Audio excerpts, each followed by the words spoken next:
അസ്സലാമു അലൈക്കും വറഹ്മത്തുള്ളാഹി വബറകാതുഹു. അൽഹംദുലില്ലാ.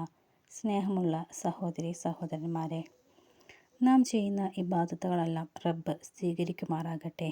ആമീൻ. ഇന്ന് പല ഉമ്മമാരുടെയും ഭാര്യമാരുടെയും സങ്കടമാണ്.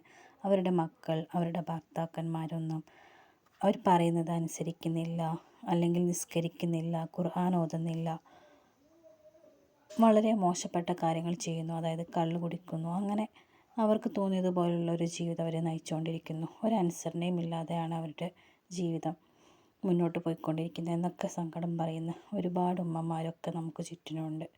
അപ്പോൾ നമ്മുടെ കുടുംബത്തിലെ ആരുമാകട്ടെ, നിസ്കരിക്കാതെയും ഖുർആൻ ഓതാതെയും ഒക്കെ നടക്കുന്ന ആരുമാവട്ടെ, നമ്മുടെ പിതാവോ നമ്മുടെ ഭർത്താക്കന്മാരോ നമ്മുടെ മക്കളോ ആരുമാവട്ടെ, അവരെ ദീനിയായി മാറ്റാൻ വേണ്ടിയിട്ട്, അനുസരണയുള്ളവരായി മക്കളാക്കി മാറ്റാനും നല്ല സ്വാലിഹീങ്ങളായ മക്കളായി മാറാനും ഒക്കെ മാറാൻ വേണ്ടിയിട്ട് നമ്മൾ ചെയ്യേണ്ട ഒരു കാര്യത്തെക്കുറിച്ചിട്ടാണ് ഇന്നത്തെ വീഡിയോയിലൂടെ പറയുന്നത്. മഗ്‌രിബ് നിസ്കാര ശേഷം നമ്മൾ ഒരു ഗ്ലാസ് വെള്ളം എടുക്കുക. എന്നിട്ട് അതിലേക്ക് ഇബ്രാഹിമി സ്വലാത്തില്ലേ, നമ്മൾ നിസ്കാരത്തിലൊക്കെ ചെല്ലുന്ന ആ ഒരു സ്വലാത്ത് ഒരു തവണ ചെല്ലുക.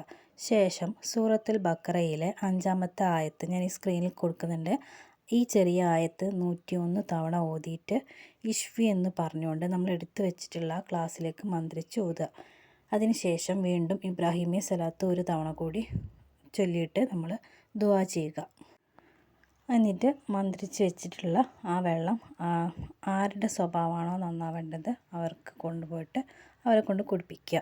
ഇൻഷാ അല്ലാഹ് ഈ ഒരു കാര്യം നമ്മൾ 7 അല്ലെങ്കിൽ 11 അല്ലെങ്കിൽ 21 കൂടിയാൽ 41 ദിവസം വരെ തുടർച്ചയായിട്ട് ചെയ്യുക.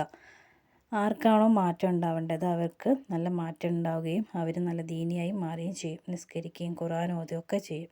നമ്മുടെ കുടുംബത്തിൽ ആരെങ്കിലും ഇത്തരത്തിലുള്ള പ്രയാസം അനുഭവിക്കുന്നവരുണ്ടെങ്കിൽ അവർക്ക് ഈ ഒരു രീതിയിൽ ചെയ്തു കൊടുക്കുക. ഇൻഷാ അല്ലാഹ് എല്ലാവരും നല്ല മക്കളായിട്ട് വളരുകയും നല്ലൊരു കുടുംബജീവിതം എല്ലാവർക്കും ഉണ്ടാവുകയും ചെയ്യട്ടെ.